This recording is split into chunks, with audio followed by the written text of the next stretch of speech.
Hello guys, welcome back to my channel earth mom Dehradun. मैं हूं ज्योति और वेलकम है आप सभी का मेरे चैनल में। अगर आप इस वीडियो के माध्यम से चैनल में नए जुड़े हैं तो मेक श्योर चैनल को सब्सक्राइब ज़रूर कीजिए। साथ ही नीचे एक बेल नोटिफिकेशन है, इसको ज़रूर हिट कर दीजिए ताकि मेरे आने वाली हर वीडियो का नोटिफिकेशन आप सभी को सबसे पहले मिल जाए। आप सबकी जानकारी के लिए क्विकली बता देती हूँ कि मैं रिएक्शन रिव्यू वीडियोज़ बनाती हूँ। आपके favourite blogger, current controversies, trending topic, तो अगर आपका भी कोई ऐसा टॉपिक है जिसपे आप चाहते हैं कि मैं रिएक्शन बनाऊँ तो आप मुझे कॉमेंट्स में ज़रूर बताइएगा। चलिए इसी के साथ हम लोग आज का रिएक्शन वीडियो शुरू करते हैं। सो गाइस, सबसे पहले तो रामनवमी की आप सभी को हार्दिक शुभकामनाएं। जगत भैया ने अभी एक वीडियो बनाया है, एक रिएक्शन वीडियो ही बनाया है उन्होंने, और उस वीडियो के ऊपर हम एक रिएक्शन देंगे और आप लोग ज़रूर बताना कि रिएक्शन आप सबको कैसा लगा। बहुत शौक है, जब देखो तब वो रिएक्शन की कैटेगरी को क्वेश्चन करते हैं, हमेशा एक ऐसा क्वेश्चन मार्क डाल देते हैं कि बैठ के वीडियोस बनाते हैं जो मुझे अच्छा नहीं लगता। बिकॉज जैसे व्लॉगिंग की कैटेगरी यूट्यूब की प्रोवाइड करी हुई है, ऐसे ही रिएक्शन एंड रिव्यू कैटेगरी भी यूट्यूब की ही प्रोवाइड करी हुई है। और मुझे लगता है कि यूट्यूब को रिएक्शन कैटेगरी से काफ़ी प्रॉफिट आने वाले समय में होने वाला है और डेफिनेटली यूट्यूब इस कैटेगरी पे और ज़्यादा काम और ज़्यादा फोकस ज़रूर करेगा। सो इस बात के लिए अगर आपको शिकायत करनी है कि बैठ के टेबल पे और लोग कैसे वीडियोस बना लेते हैं, तो वो शिकायत आप प्लीज़ यूट्यूब से करिए कि उन्होंने रिएक्शन की कैटेगरी क्यों निकाली, क्योंकि रिएक्शन तो बैठ के ही बनाए जाते हैं, रिव्यूज़ तो बैठ के ही दिए जाते हैं। अब आप जाके प्लीज़ ब्यूटी व्लॉगर्स को भी बोलिए क्योंकि वो भी बैठ के ही अपना मेकअप करते हैं। आप जाके मूवी रिव्यूज़ वालों को भी बोलिए क्योंकि वो भी बैठ के ही मूवी के ऊपर रिव्यूज़ देते हैं। और आप टेक वालों को भी बोलिए क्योंकि वो भी टेबल पे बैठ के ही टेक्निकल का ज्ञान देते हैं। तो ये सारे जितने भी रिव्यू रिएक्शंस है ना, ये बैठ के ही काम करते हैं। अब क्योंकि आपको बैठना नसीब नहीं होता, वो आपकी चॉइस करी हुई कैटेगरी है। वैसे तो इन्होंने भी बैठने वाली कैटेगरी चॉइस करी थी, टेक्निकल वाली। हालांकि ये शुरू तो हर चीज़ करते हैं लेकिन बीच में छोड़ देते हैं। आदत है इनकी, सैकड़ों चैनल खोल देंगे लेकिन हर चैनल को बीच में छोड़ते चले जाएंगे, बना बना के छोड़ते चले जाएंगे। पता नहीं नंबर ऑफ कितने चैनल से बनाते हैं लेकिन उन पर डेडिकेटली काम नहीं कर पाते हैं। तो काम सिर्फ उतना करो जितना काम संभाल पाओ। बोलते हैं ना कि आप जितनी आपकी चादर आप उतने पैर पसारो। टेक्निकल चैनल पे आप लोग बताइए कब से आप लोगों के साथ वादे हो रहे हैं? तकरीबन 1 साल से ये वादे आप सुन रहे हो, मैं टेक्निकल में आपको ये सिखाऊंगा, मैं टेक्निकल में आपको वो सिखाऊंगा, ये मेरा सेटअप रेडी हो गया, वो मेरा सेटअप रेडी हो गया, अक्टूबर में आ जाएगा, नवंबर में आ जाएगा, दिसंबर में आ जाएगा। उस अक्टूबर से लेकर अभी अप्रैल आ गया है और आप बताइए कि टेक्निकल चैनल पे आप लोगों के लिए, जो नए लोग हैं, जो यूट्यूब पे काम करना चाहते हैं, जो इनके भरोसे बैठे हैं कि हमारे जो महान टेक्निकल जगत भैया हैं ये आपको कुछ टिप्स एंड ट्रिक्स बताएंगे। आप बताइए कि आपके लिए इन्होंने अभी तक उस टेक्निकल चैनल पे कितनी वीडियोस डाली, कितनी वीडियोस आपके लिए डाली। ये तो सबको ग्रो करवाना चाहते थे ना, ये तो सबको ये सिखाना चाहते थे कि पैसा कैसे कमाएं, कैसे आप लाखों कमा सकते हैं। कहाँ है इनका वो झूठे कमिटमेंट्स, धोखा। बस चैनल खड़ा करना है, चैनल पे सब्सक्राइबर भर लेना है, वॉच टाइम पूरा कर लेना है और फिर उस चैनल को रख देना है बैकअप की तरह कि समय आने पे मैं इसको अपनी कन्वीनियंस के हिसाब से चेंज कर दूंगा। क्योंकि आप लोगों की बदौलत ही तो वॉच टाइम पूरी करेंगे, आप लोगों की बदौलत ही तो सब्सक्राइबर चाहिए होंगे। तो 2-3 वीडियोस बनाते हैं, उसमें सब्सक्राइबर बेस इकट्ठा कर लेते हैं ताकि कभी समय आने पे मैं उस चैनल का यूज़ कर लूँ। कमिटमेंट पे कमिटमेंट कहाँ है? जनता जानना चाहती है कहाँ है जनता का वो टेक्निकल चैनल जिसपे आप जनता को लाखों कैसे कमाएं, यूट्यूब पे काम कैसे करें, ये सिखाने वाले थे, राइट? तो अब यहाँ पे हम बात करेंगे जगत भैया के रिएक्शन की, जो आज इन्होंने बेड पे अंधेरे में बैठ के दिया है। लाइटिंग वाइटिंग का कुछ प्रॉब्लम था इसीलिए क्लियर नहीं आई थी वीडियो। तो पहला पॉइंट इन्होंने बोला है आलोचक जो बैठकर बकवास करते हैं। इन आलोचकों की पता है कितनी महत्वपूर्ण भूमिका होती है? हर जगह पे आलोचकों को बिठाया जाता है। इनफैक्ट जब एक मूवी की स्क्रीनिंग होती है ना, तो वहां पे भी क्रिटिक्स को बिठाया जाता है कि आइए बैठिए, अब बैठ के इस मूवी पे निकालिए आपको क्या कमी दिखती है। तो आलोचकों की बहुत महत्वपूर्ण भूमिका है और उनको बैठ के ही दिखाया जाता है। क्या करें, आलोचकों की किस्मत में टेबल और चेयर पे ही काम करना लिखा है। है ना। और इसको हम आलोचक अपनी खुशकिस्मती समझते हैं कि आप लोगों की तरह हमें दौड़ भाग ना करते हुए बैठ के अपना काम करने का सौभाग्य प्राप्त हुआ है। हमारे अंदर इतनी कैपेबिलिटी है कि हम कुछ आपसे कम लेकिन इतने स्ट्रांग लोगों को इन्फ्लुएंस कर सकते हैं, सही बुरा बता सकते हैं, आलोचना कर सकते हैं, वो भी निष्पक्ष।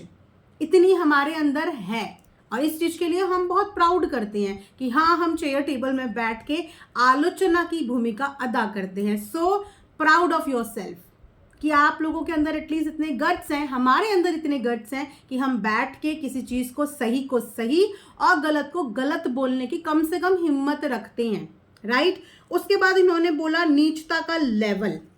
नीचता का लेवल सीरियसली बताऊं तो ये नीचता वर्ड ना कोई और बोलता तो 1% समझ में आता, लेकिन इनके मुंह से सॉरी ये वर्ड बिल्कुल शोभा नहीं देता, क्योंकि आज जिस लेवल तक इन्होंने लोगों को पहुंचा दिया है ना, वो लेवल इनका ही दिया हुआ है। क्यों इनके अलावा कभी किसी और को क्रिटिसाइज करते हुए किसी का लेवल इतना बिलो द बेल्ट नहीं जाता, क्योंकि इन्होंने वो बिलो द बेल्ट सीमाएं खुद पार करी थी, जिसकी वजह से इन्होंने सामने वालों का मुंह जो इतना खुलता था इतना खुलवाया। वो खुलवाने का रीज़न आप थे। कभी किसी और क्रिएटर के लिए किसी का मुंह इतना नहीं खुला, लेकिन वो खुलाने वाले अनफॉर्चुनेटली जो आज आपको बुरा लग रहा है वो आप खुद थे, क्योंकि आपने सारे लेवल क्रॉस करे। और जब आपने सारे लेवल क्रॉस कर दिए, हर बेशर्मी के हर चीज़ जो छुपी हुई होती थी उसको आपने खोल के रख दिया। हद से हद वर्ड्स, जो वर्ड्स माँ बहन पब्लिक के सामने पब्लिक प्लेस पे कोई बोलने की हिम्मत भी नहीं रखता था, एक हेजिटेशन, एक शर्मिंदगी होती थी, वो सारी शर्म आपने ख़त्म कर दी। तो वो शर्म जब आपने ख़त्म ही कर दी, वो मर्यादा आपने ख़त्म ही कर दी, तो अब आपको जब वो वर्ड्स अपने ऊपर लेते हुए बुरा लग रहा है और आपको वो वर्ड नीच लग रहे हैं, लेकिन एक समय पे वो वर्ड्स आपने ही सोशल मीडिया पे दिए मौका बोलने का, है ना। उसके बाद इन्होंने बोला कि ड्रेस को लेके कोई चीज़ बोली गई, मुझे पता नहीं ड्रेस को लेके कहाँ क्या चीज़ बोली गई, बट ड्रेस भी एक क्रिटिसिज्म का पार्ट है। अगर किसी को किसी की ड्रेस, किसी की ड्रेसिंग सेंस, किसी का मेकअप पसंद नहीं आ रहा है तो वो उसके ऊपर अपना एक पॉइंट ऑफ व्यू शेयर कर सकता है। और ड्रेस के लिए तो आए दिन सेलिब्रिटीज़ भी ट्रॉल होते हैं, मूवी में सॉन्ग ट्रॉल हो जाते हैं, मूवी में एक्टर्स ट्रॉल हो जाते हैं, कई बार तो आमिर खान ट्रॉल हो जाता है अपनी ड्रेस की वजह से, उर्फी जावेद हर बार ट्रॉल होती है, राखी सावंत ट्रॉल होती है। कौन ऐसा एक्टर और एक्ट्रेस है जो अपनी ड्रेस के लिए ट्रॉल नहीं होता? एक बार से ज़्यादा कोई रिपीट कर दे वो ट्रॉल हो जाता है, किसी का कोई डीप नेक हो जाए वो ट्रॉल हो जाता है। तो हर ड्रेस ट्रॉल होती है। दीपिका कक्कड़ आए दिन अपनी ड्रेस को लेके ट्रॉल होती है, अपनी ननद की वेडिंग ड्रेस को लेके बुरी तरह ट्रॉल हो गई थी। तो ऐसा कौन सा इंसान है जो ड्रेस को लेके ट्रॉल नहीं होता? तो इसको इतना ज़्यादा दिल पे लेने की क्या ज़रूरत है? सोशल प्लेटफॉर्म पे आने का आपका खुद का चॉइस है। आपने जैसे बोला कि निंदा करने वाले निंदा करते हैं, आलोचक आलोचना करते हैं, तो जब ये सारा चीज़ें सोशल मीडिया का हिस्सा ही है तो इसको फिर दिल पे क्या लेना, फिर इसको एक्सेप्ट करो। ज़रूरी नहीं जो आपकी नज़र में चीज़ खूबसूरत हो वो सबकी नज़र में खूबसूरत हो। ज़रूरी नहीं कि ब्लैक कलर अगर आपका फेवरेट है तो वो सभी का फेवरेट है। ज़रूरी नहीं कि अगर बाल खोलना आपको पसंद है तो वो सबको पसंद होगा। सबकी अपनी अपनी चॉइस होती है। अगर मैं भी अपना ओपिनियन दूं ड्रेस को लेके तो मैं एक ओपिनियन दूंगी कि मुझे इयररिंग्स पसंद नहीं आए।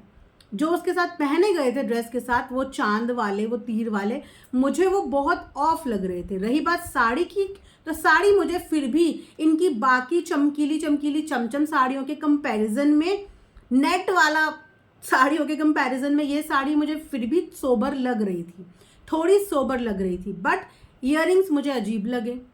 तो ये एक मेरा नज़रिया है।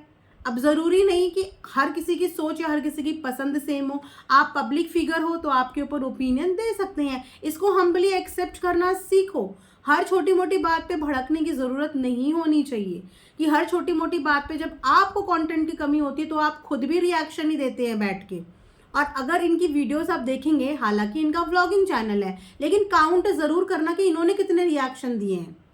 इन्होंने भी तकरीबन तब से पता नहीं कितनी रिएक्शन वीडियोस बना दी है, लेकिन एटलीस्ट हम चेयर टेबल पे बैठ के बनाते हैं। इन्होंने तो अपने बेड को ही अपना चेयर और बेड को ही टेबल बनाया, जबकि भगवान की कृपा से और ऑडियंस की कृपा से, आप सबके प्यार से इन्होंने अपना अंबाला में इतना बड़ा महल बनाया है, जिस महल को देख के लड़कियां भी इन पे फिदा हो रही थी। वो महल इन्होंने बनाया है, लेकिन उस महल में ऐसा भी इनके पास कोई कोना नहीं है जहां पे बैठ के आराम से कोई वीडियो बना ले।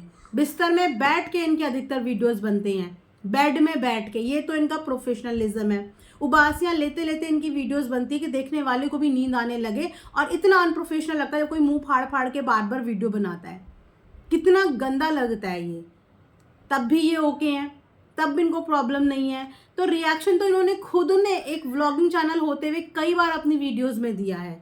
आलोचना, अब चाहे वो जवाब के फॉर्म में दिया हो, चाहे कैसे भी दिया हो, बट रिएक्शन होता है। तो इन्होंने खुद में भी एक व्लॉगर चैनल होने के नाते रिएक्शंस दिए हैं, जो कि इन्हें नहीं करना चाहिए। व्लॉगर हो तो व्लॉगिंग बनाओ, व्लॉगिंग बनाते बनाते कुछ बात करनी है तो चलते फिरते करो, लेकिन नहीं प्रॉपर बेड पे लेट के रिएक्शन देना है।